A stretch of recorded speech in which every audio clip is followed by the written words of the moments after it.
चीन जी अज़ीम दीवार बाबति कुझु हक़ीक़तूं।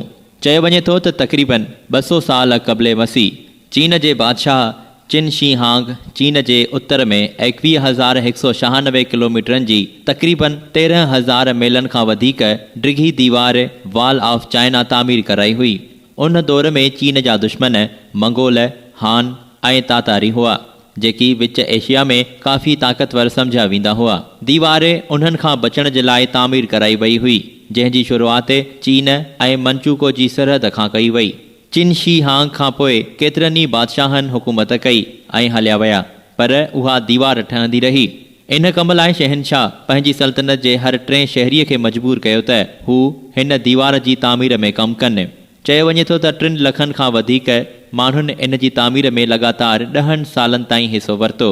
ही दीवार चीन जे जिनशांग लिंग जबलनि ते वाक़िअ आहे। दुनिया जे 3 अजूबे हिन भित जी माप 21,196 किलोमीटर आहे। हीअ अज़ीम दीवार ज़मीन ते अटकल 25 फुट ऐं चोटीअ ते 12 फुट वेकिरी आहे। हिन दीवार जी ऊचाई 20 खां 30 फुट आहे ऐं हर 200 गज़ खां पोइ मुहाफ़िज़नि लाइ मज़बूत क़िला ठहियल आहिनि। अटकल 10 मिलियन सयाह हर साल तफ़रीही मक़सदनि लाइ हिन दीवार जो दौरो कनि था।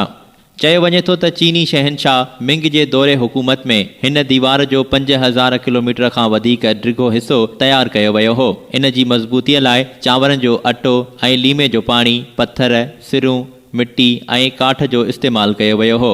21,196 किलोमीटर डिघी दीवार जो 30% वक़्त सां गॾु ग़ाइब थी चुको आहे।